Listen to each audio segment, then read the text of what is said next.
Hello guys, जय श्री श्याम। मैं emergency में आपके लिए कुछ नोटिस ला रहा हूँ। ये कुछ शॉर्ट नोटिस होगी। आप सभी लोग जानते होंगे कि ये जो युग शुरू है, ये कलयुग शुरू है, जहाँ पर कुछ भी अच्छा काम नहीं होता, केवल और केवल हर जगह पर अधर्म होता है, हर जगह पर पाप का बोलबाला होता है। सत्य के 4 स्तंभ होते हैं। कलयुग में सत्य का एक ही स्तंभ रह जाएगा, ऐसा प्रभु श्री कृष्ण ने बताया था। सत्य युग, द्वापर युग, त्रेता युग और कलयुग, ये 4 युग होते हैं, जिसमें से सत्ययुग सबसे पवित्र माना जाता है। त्रेता युग में श्री राम जी आते हैं, द्वापर युग में श्री कृष्ण आते हैं और कलयुग में श्री कल्कि प्रभु आते हैं। मैं आपका ज़्यादा समय ना लेते हुए मैं आपको बस यही बताने आया हूँ कि कलयुग को ख़त्म होने में ज़्यादा समय नहीं रहा है।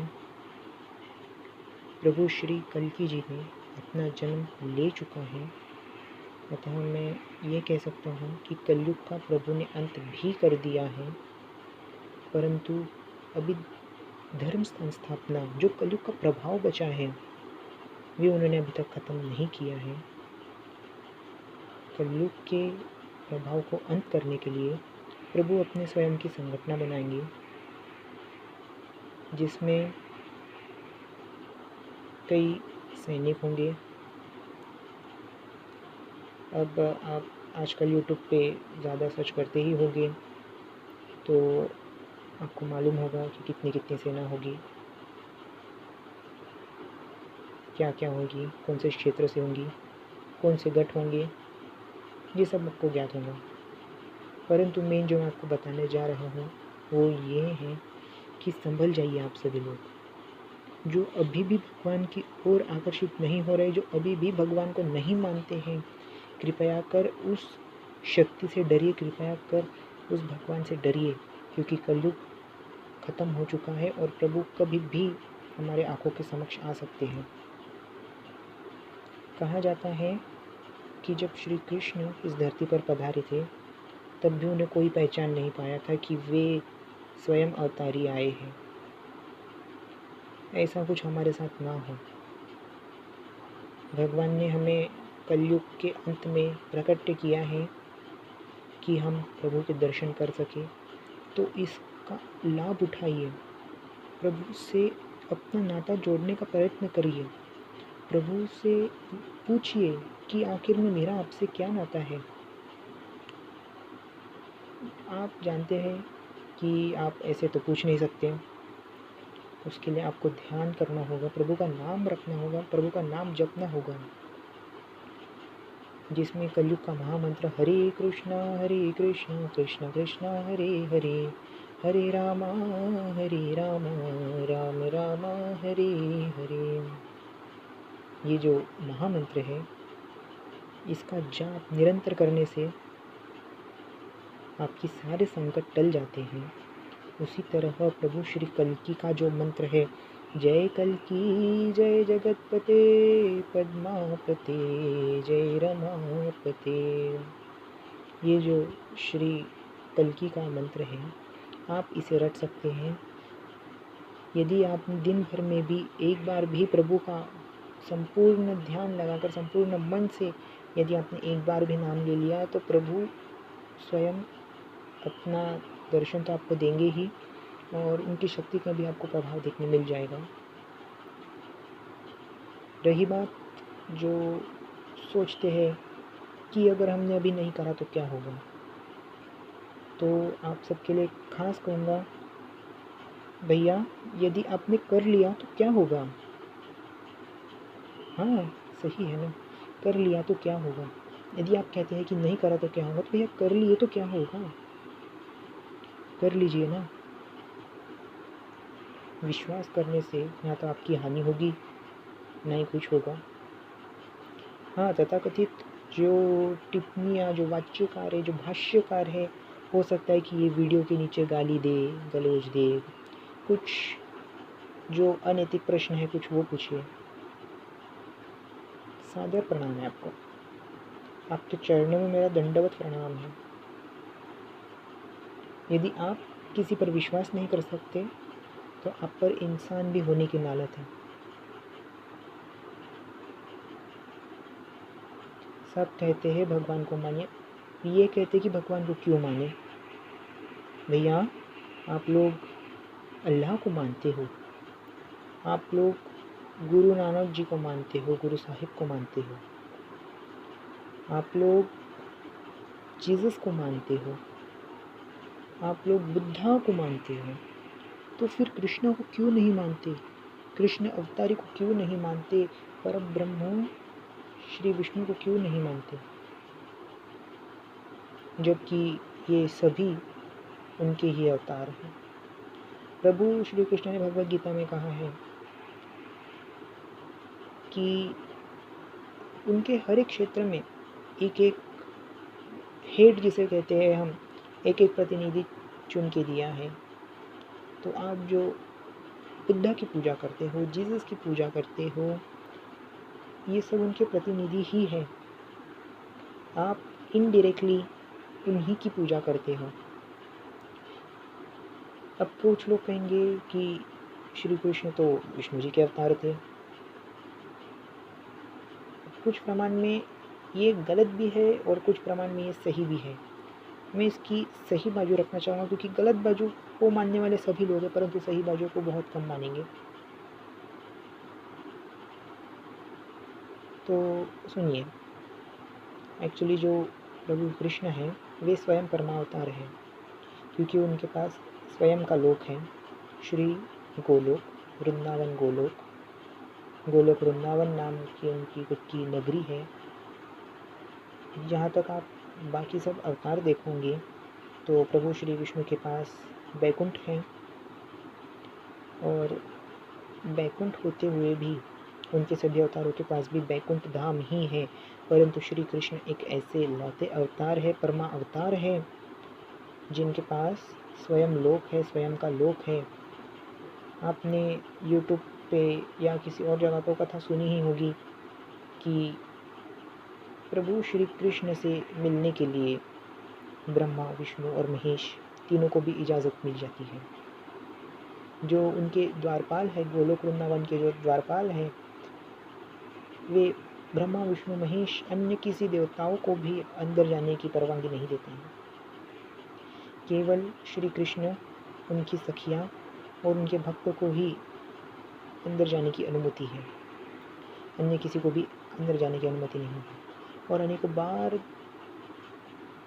पूछने के बाद भी ब्रह्मा, विष्णु, महेश को उन द्वारपालों ने अंदर नहीं जाने दिया था। फिर अंत में प्रभु ने आदेश दिया कि उन्हें अंदर आने दीजिए। जब वे अंदर गए थे तो ब्रह्मा, विष्णु, महेश जी तो वे और अन्य देवता सभी चकित रह गए थे, क्योंकि जब वे नौका विहार कर रहे थे, नौका में उनका जब नौका में वो बैठे थे, वो और उनकी सखियाँ, श्री कृष्ण उनकी सखियाँ, तो जो नदी थी उस नदी में अनंत ब्रह्मांड तैर रहे थे, अनंत, जिसे देखकर ब्रह्मा, विष्णु, महेश तीनों भी चकित हो गए थे। ऐसा कहा जाता है कि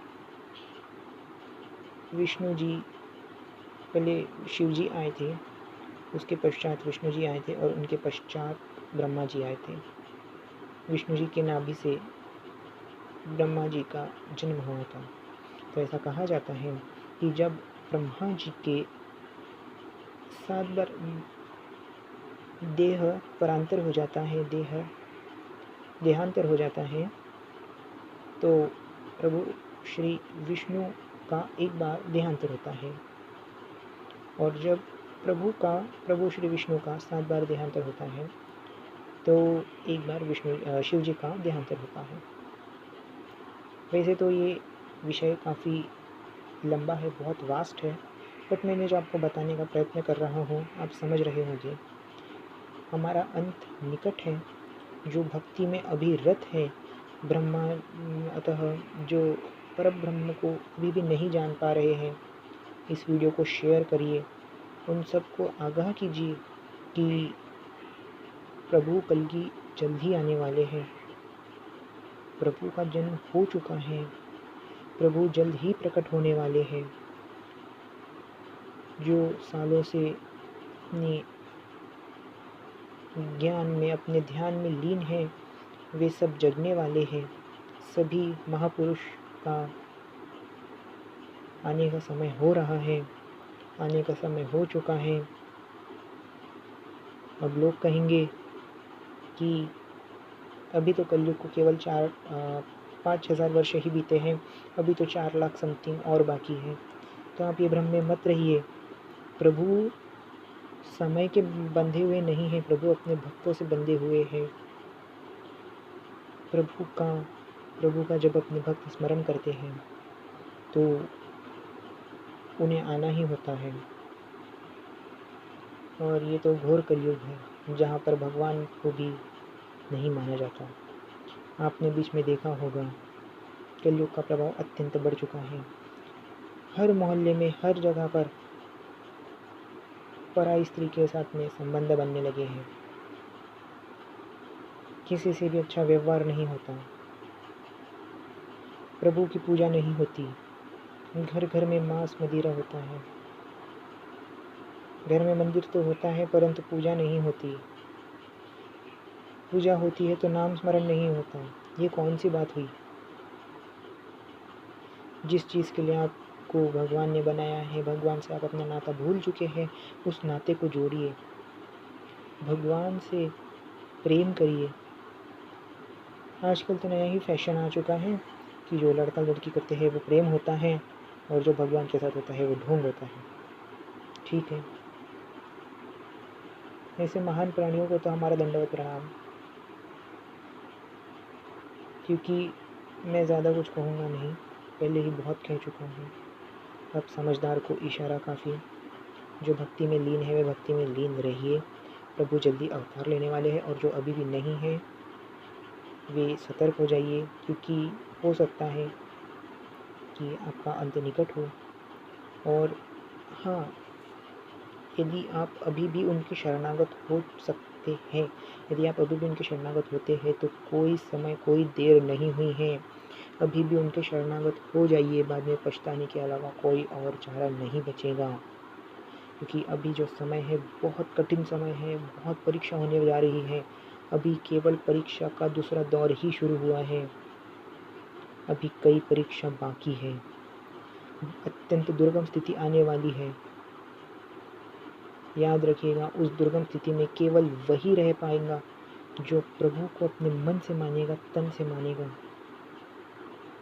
अपने सभी इंद्रियों से मुक्त हो जाइए और प्रभु के स्मरण में अपना मन लगाइए, क्योंकि बस यही नाम होगा, श्री कृष्ण नाम होगा, श्री कल्कि नाम होगा। और प्रभु विष्णु जी के जितने भी अवतार है, केवल यही नाम को बचा पाएंगे इस कलयुग के प्रभाव से। बाकी सब श्री विष्णु जी के हवाले, श्री कृष्ण के हवाले और श्री कल्कि जी के हवाले। क्योंकि यदि ये आने में है तो मुझे संकेत मिल रहे थे, मुझे प्रभु के काफ़ी दिनों से संकेत मिल रहे थे कि वे इस धरती पर आ चुके हैं। अब कई लोग कहेंगे कि भैया आपको काफ़ी टेलीफोन करते हैं, तो टेलीफोन करके आते हैं, भैया मैं आ रहा हूँ, तुम सतर्क हो जाओ, सबको बता दो। परंतु ऐसा कहने वालों को तो हम दूर से ही प्रणाम करेंगे, क्योंकि प्रभु का कोई कॉल नहीं आता। प्रभु जब संपर्क करते हैं तो आपको अचानक से मालूम चल जाता है कि प्रभु ने मुझसे संपर्क करने का प्रयत्न किया है।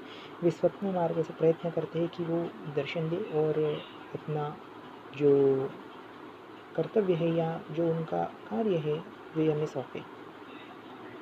तो जो भी होता है वे केवल और केवल प्रभु की इच्छा से होता है। मैं जो भी कह रहा हूँ इसमें यदि आपको कुछ भी मिथ्या लगता है, आपको जो स्वीकार करना है आप स्वीकार कर सकते हैं, नहीं करना है मत कीजिए। मैं आपके ऊपर कोई बंधन नहीं डालूँगा, परंतु बस इतना समझ लीजिएगा कि ये कलयुग अत्यंत घोर है। जो इसके प्रभाव में आता है वो स्वयं भस्म हो जाता है, और जो श्री कृष्ण के प्रभाव में आता है वो इस भवसागर को पार कर जाता है। तो बस काफ़ी लंबा कुछ बोल दिया मैंने।